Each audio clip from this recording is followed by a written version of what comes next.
akan membahas masalah rekrutmen ASN 2024.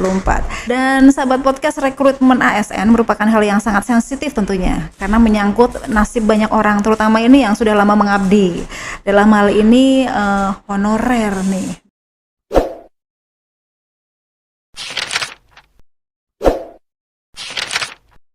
Nah, Pak Kusnendro sendiri mungkin banyak mendapatkan keluhan atau mungkin masukan dari honorer tentang nasib mereka di rekrutmen ASN 2024. Dari segi DPRD kan punya fungsi budgeting nih Pak, sama fungsi legislasi. Nah dari segi budgeting sendiri bagaimana Pak DPRD mendukung BKPSDM dalam rekrutmen 2024 ini Pak? Jadi perlu saya sampaikan bahwa sesuai dengan Undang-Undang Nomor 20 tahun 2023 berkaitan dengan mungkin Bapak ASN, bisa maju lagi. Jadi ASN ini terbagi dalam dua, yaitu PNS dan P3K. Nah, yang terkait dengan PNS ini ada rekrutmen atau pengadaan CPNS. Nah, yang itu sudah ditentukan oleh Kementerian Dalam Negeri. Nah, tentu berapa yang akan formasi yang akan diperlukan di Kota Tegal semuanya sudah terinformasikan antara BKPSDM dengan Kementerian Dalam Negeri sesuai dengan kebutuhan yang ada. Tentu talenta-talenta muda terutama yang sesuai dengan kebutuhan terkini ya, bahwa digitalisasi ini sangat penting. Tentu maka saya berharap kepada para pemuda yang telah lulus baik sarjana S1 maupun S2 dan lain-lain ini bisa mempersiapkan diri manakala kemudian Kota Tegal membuka pendaftaran CPNS. Nah itu sudah ditentukan formasinya oleh Kementerian Dalam Negeri dan anggaran untuk pengadaan itu sudah ada di BKSDM Kota Tegal yang nanti kita akan bahas di dalam tentu ada perubahan anggaran tahun 2024 ini. Semoga ini kita akan pertahankan agar tidak terjadi pengurangan dalam perubahan anggaran tahun 2024 yang menyangkut ya, rekrutmen. Betul, pengadaan. Terus yang kedua terkait dengan P3K, maka rapat-rapat koordinasi yang dilakukan oleh DPRD, terutama Komisi 1 BKSDM ini menyangkut tentang jumlah ya. Berapa jumlah tenaga honorer yang ada di Kota Tegal di setiap OPD masing-masing. Ini menjadi sangat penting. Karena apa? Tentu data ini akan menyangkut terkait dengan berapa sih sebenarnya yang akan dibutuhkan anggarannya terkait dengan nanti ketika honorer ini menjadi P3K. Karena sesuai ketentuan bahwa yang sudah mengabdi selama 3 tahun berturut-turut ini formasi apapun semuanya akan masuk dalam P3K. Jadi yang lalu-lalu memang sebelum ada keputusan antara Komisi 2 dengan Kementerian Menpan RB dan Kementerian Dalam Negeri, memang awalnya P3K ini hanya untuk khusus formasi-formasi tertentu. Tapi bahwa setelah ada keputusan Kementerian Menpan RB dan Komisi 2 maka tidak ada formasi tertentu. Artinya apa? Seluruhnya bisa diharapkan bisa terekrut menjadi P3K yang ada di Kota Tegal dan seluruh daerah yang lain. Nah ini juga menyangkut kondisi anggaran yang ada. Maka kemudian ada sebuah keputusan bila mana memang kemampuan keuangan daerah ini tidak mencukupi, maka akan ada paruh waktu kerja.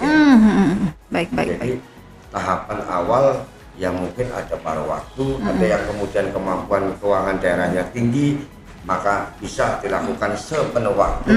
Nah, yang dimaksud paruh waktu ini adalah mereka bekerja setengah hari. Jadi ada 2 shift dalam kegiatan bekerja mereka sehari-hari. Yang mudah-mudahan Kota Tegal semuanya bisa terekrut masuk ke dalam P3K sesuai dengan ketentuan yang ada. Amin. Mudah-mudahan anggarannya tersedia ya Pak ya. Kita berdoa. Pak. Nah ini dari Pak Slamet Wahyono sendiri dari BKPSDM mungkin bisa menambahkan Pak, sebenarnya arah kebijakan rekrutmen ini seperti apa sih Pak? Untuk tahun 2024 Pak? Baiklah. Terima kasih waktunya. Jadi untuk teman-teman semuanya, ini pasti Iya, yang betul. ngikutin banyak yang Sudah banyak. Sudah banyak pertanyaan. Pak Ketua ini Mbak Elo pintar cari tema. Jadi followernya banyak ini. Pasti sudah ditunggu oleh teman-teman utamanya non ASN. Iya, betul. Teman-teman non Mas ASN. Selamat mungkin bisa agak maju, Pak. Teman-teman non ASN juga masyarakat secara umum. Iya, Karena kebijakan pengadaan CASN sebagaimana yang disampaikan oleh Pak Ketua tadi, ada yang melalui perekrutan CPNS dan ada yang melalui perekrutan formasi khusus melalui non ASN atau P3K. Iya. Nah, kalau secara nasional Mbak Elo bisa kami sampaikan beberapa arah kebijakan. Yang pertama itu seperti tahun-tahun sebelumnya, Iya. pemerintah memfokuskan untuk pemenuhan kebutuhan dasar bidang pendidikan dan Pendidikan. kesehatan. Pendidikan, Itu yang sudah kesehatan. kita Oke. lakukan beberapa tahun terakhir, hampir 3 tahun terakhir ini Pak Ketua. Bahkan di 2023 atau 2022 itu kita khusus untuk membuka tenaga guru dan tenaga kesehatan. 2022 dan 2023. Tahun-tahun sebelumnya untuk formasi tahun sebelumnya itu yang pertama. Kemudian yang kedua, seperti yang disampaikan Pak Ketua juga kami tegaskan sebagaimana amanat Undang-Undang Nomor 20 Tahun 2023 tentang ASN, bahwasanya harus ada penyelesaian terkait dengan Non ASN. non-ASN. Nah, itu Bapak Ibu sekalian, rekan-rekan sekalian. Sehingga arah kebijakannya pun pasti nanti akan mengarah ke sana. Iya, baik. Kemudian yang ketiga, dalam rangka mendukung pemerintahan berbasis elektronik ini juga nanti proses perekrutan CASN ini juga ini mengarah kepada perekrutan tenaga yang berbasis digitalisasi. Betul. Talenta-talenta muda, teman-teman yang punya basic tadi yang disampaikan oleh Pak Ketua ini nanti bisa ikut. Oke, baik. Berkompetisi dan kami juga mengakomodir itu di usulan formasi kita, Pak. Dan yang terakhir untuk PNS ini adalah arah kebijakannya bagaimana kita mendapatkan rekrutan CPNS baru dengan kemampuan yang fresh graduate. Oh iya, Karena ini skillnya juga fresh graduate. kemarin juga sempat agak diberi masukan kita, Mbak. Kenapa yang direkrut hanya jalur P3K saja? Yang honorer aja. Tetapi teman-teman yang baru lulus, yang dari sarjana dan sebagainya, D3 yang dari diploma yang baru lulus. Kenapa tidak nggak bisa diberi kesempatan? Nah, ini kita untuk tahun 2024 kebijakannya kita mengakomodir itu.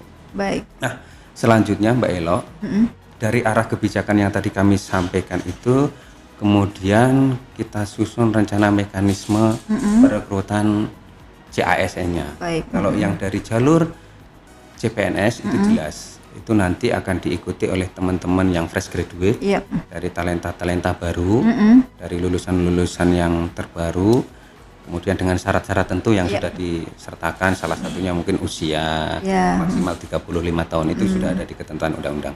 Dan ini nanti pelaksanaan tesnya, rekrutmennya pakai CAT, computer assessment. Jadi apa ya Pak? Transparan. Ya, Pak. Iya, betul. Transparan dan kelulusannya pasti berdasarkan nilai ambang batasnya, nilai passing grade. Nggak ada titip-titipan pokoknya ya Pak. Tidak ada titipan. Online, pokoknya hasil bisa diketahui. bisa dilihat semua. Oke, baik. Secara langsung. Kemudian yang dari jalur P3K, nah ini mungkin yang teman-teman perlu diketahui bersama. Kriteria yang tadi sebagian sudah disampaikan oleh Pak Ketua, kami sesuai dengan arahan dan kebijakan dari pemerintah pusat itu ada beberapa hal yang harus kita prioritaskan. Yang pertama, kita harus memprioritaskan teman-teman yang berasal dari tenaga honorer kategori 2, Pak. Oh iya, betul. K2 Memang yang kemarin. Di Kota Tegal masih ada beberapa. Pengadaan tol. Barangkali pemirsa belum tahu kategori K2 itu apa? Kategori 2 itu secara database itu sudah ada di Kementerian PAN dan RB. Itu sudah ada. Orang-orangnya sudah ada. Sudah ada, iya. Jadi nanti ketika mereka mendaftar secara sistem itu sudah berstatus sebagai K2. Iya, Kita masih ada kurang lebih 83 orang tersisa. Yang tersisa? Masih ada 83 Yang di luar, termasuk sedikit yang loh, di Pak. luar K2 ya. Yang K2. Yang kedua, Pak. Yang kedua. Pak Ketua. Dari 90 3, terus kemarin kita seleksi ada yang nyangkol jadi P3K. Sekarang ini tinggal 84 ya. 84. Nah, ini nanti yang menjadi prioritas pertama kita. Kemudian juga nanti bagaimana formasi kita itu nanti yang kita usulkan nanti mengakomodir teman-teman yang non ASN. Betul, itu yang paling penting, Pak. Dengan syarat tadi yang sudah disampaikan oleh Pak Ketua, minimal mempunyai pengalaman kerja 3 tahun. 3 tahun berturut-turut. 3 berturut-turut ya. Berturut-turut. Oke, baik. Itu mungkin Mbak Ella. Baik.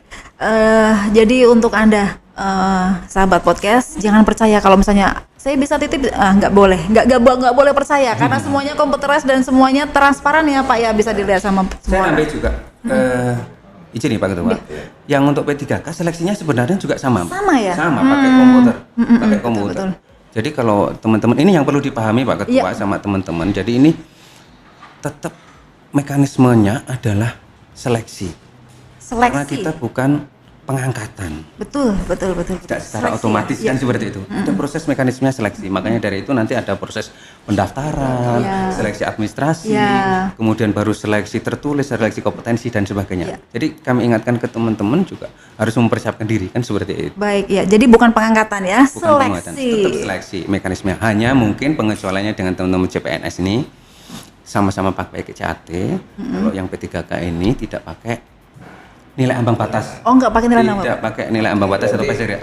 Nilai berapapun masuk. Ada minimal, ada skor minimal mungkin ya Pak? Bukan.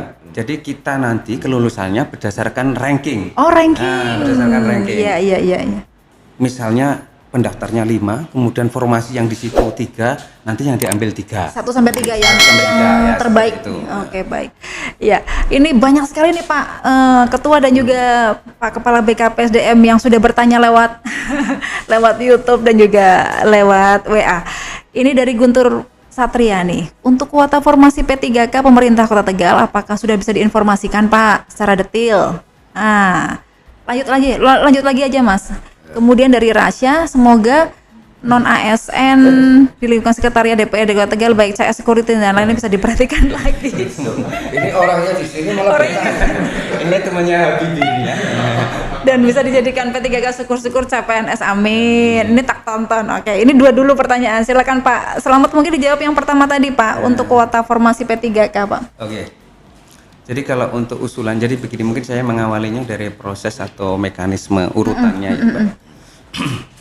Di dalam pengusulan formasi itu, sekali lagi kami tidak bisa melihat apple to apple, orang per orang. Oh ya. Misalnya si A ini di sekwan kita usulkan formasinya, ini kita usulkan formasi, tidak bisa seperti itu. Oh iya. Kita ada ketentuan-ketentuan yang memang menjadi panduan untuk pengusulan formasi. Yang pertama apa? Peta jabatan. Iya, peta jabatan itu yang pertama penting ya. Kotak-kotak yang bisa diisi oleh teman-teman P3K. Iya. Nah, itu sudah kita susun, semua unit kerja punya. Oke. Semua unit kerja punya. Peta jabatan ini disusun berdasarkan analisa beban kerja. Iya, yang diusulkan oleh masing-masing OPD Masing-masing tentunya. OPD. Ya. Teman-teman ini menghitung, teman-teman OPD bersama bagian organisasi. Karena ini kewenangannya bagian organisasi ini menghitung. Dengan hitungan tertentu, pakai rumus tertentu, ini bisa dimunculkan jabatan ini. Nah, itu sudah kami lakukan dan Pak Ketua kami sampaikan, kami optimalkan itu Pak Ketua untuk mengakomodir teman-teman itu. Jadi kami kalau optimalkan. misalkan ada sesuatu yang salah dan kurang, berarti ini menjadi kesalahan OPD masing-masing ya. Iya. Tapi itu kita sudah melalui des, Pak. Kita sudah melalui kan des. begini, kalau misalkan di sebuah OPD, taruhlah misalkan sekwan ya. Ternyata kemudian tadi Pak Selamat kan sudah nyampaikan ada kotak-kotak jabatan. Iya. Ya. Kotak-kotak jabatan tertentu yang kemudian ini bisa diisi informasinya sesuai dengan kemampuan dari masing-masing honorer yang Honorer, ada. ya. Jangan. Nah, maka kalau kemudian analisa ini salah atau ada yang tidak terekrut, ini kan menjadi kesalahan Pengusul ya Pak ya. Pengusul. Jangan salahkan BKD. Jangan salahkan BKPSDM. Yang disalahkan ini pengusulnya. Nah, ini kita sudah lakukan des itu Pak. Iya. Dalam rangka optimalkan itu, kami sudah melakukan des, kami didampingi bagian organisasi, kami panggil teman-teman OPD agar mensinkronkan dengan peta jabatan. Iya, betul. Karena begini Pak Ketua, Mbak Elo, sistem pengusulan formasi kita itu by system. By system itu setiap pengusulan jabatan itu harus dilampirkan dengan peta jabatan OPD. Ini boleh di cross check sama teman-teman untuk di masing-masing OPD-nya. Jadi makanya ayo buat peta jabatannya yang sebagai dasar pengusulan mungkin, ya, sebagai dasar pengusulan Iya. itu yang pertama. Lantas kemudian setelah peta jabatan ketemu, kita harus juga melihat menyesuaikan dengan kualifikasi pendidikan. Karena setiap jabatan ASN baik CPNS maupun P3K itu punya syarat kualifikasi pendidikan. Itu ada beberapa pertanyaan. Pundi Pak. Nggih. Jadi SMA itu bisa apa enggak? Nah, itu nanti. Oke. Ini biar rutut ya.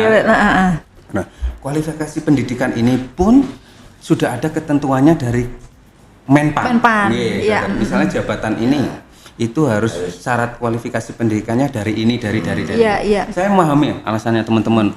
Pokoknya semua jurusan diakomodir baik Pak Slamet. Itu banyak sekali yang Iya. Tapi kami tidak bisa. Kami coba tes, Mbak.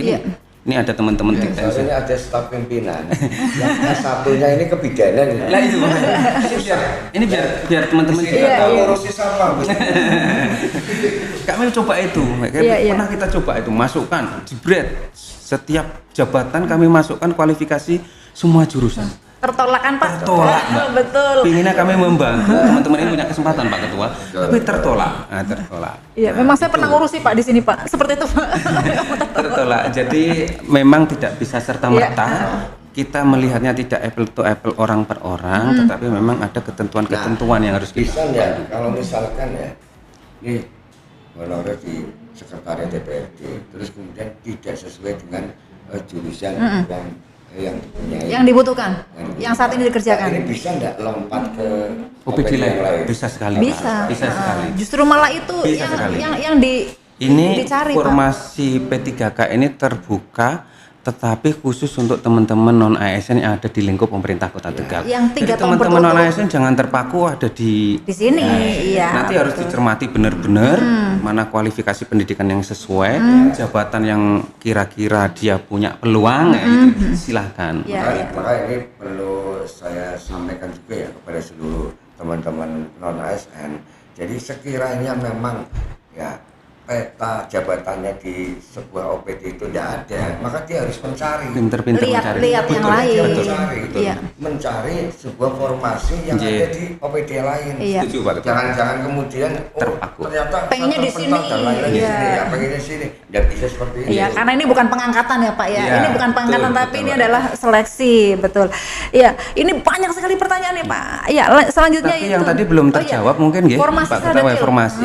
Baik, kami sampaikan ini sampai dengan saat ini Pak Ketua, Mbak Elo belum ada penetapan formasi. Belum ada penetapan sampai formasi. Tadi sore jam 6 kami itu masih melakukan verifikasi usulan formasi dengan Kemenpan sampai jam 7 malam kemarin itu. Baik. Jadi untuk Anda sahabat podcast yang katanya sudah ada orang yang mendapatkan informasi-formasi tetapnya, jangan percaya karena sampai saat ini masih dalam usulan. Jadi walaupun Kemenpan RB menyampaikan bahwa seluruh formasi bisa, tetapi kan harus disesuaikan dengan kondisi daerah masing-masing. Betul. Ya kemudian semuanya bisa. Nah, tergantung tadi yang disampaikan Mas Slamet, ada beberapa peta-peta jabatan. Betul, kriteria juga. Benar Pak Ketua. Jadi proses verifikasinya itu juga termasuk menyangkut peta jabatan. Contoh misalnya, kami pernah mengusulkan semua di kelurahan dan di sekolah itu ada jabatan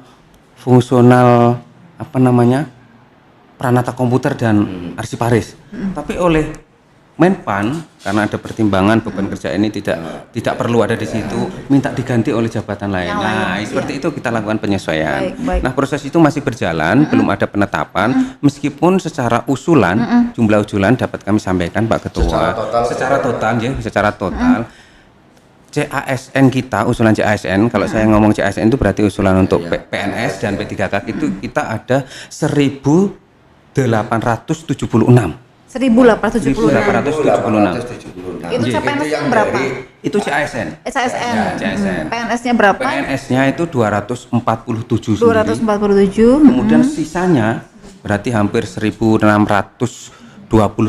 ya. Itu untuk teman-teman P3K. Ya, terutama untuk yang non ASN Kota Tegal itu bisa kami sampaikan rinciannya teman-teman sekalian. Kalau ini juga untuk masyarakat bagi yang CPNS ini. Nah, ini kan di sebuah OPD kan ada beberapa yang mungkin di luar P3K, ya seperti cleaning service, driver, terus kemudian di luar formasi, ASN, ya, di luar ASN ada cleaning service, terus kemudian security. Nah, driver ini kan di luar formasi ASN dan P3K. Nah, ini akan seperti apa ke depannya? Ya Pak, nanti kami sampaikan itu sampai ke titik itu. Tapi nanti kami teruskan yang untuk informasi pertanyaan teman-teman yang menanyakan jumlah formasi ini. Kami ulangi dari 1876 usulan CASN kita tahun 2024 itu 247-nya dari CPNS.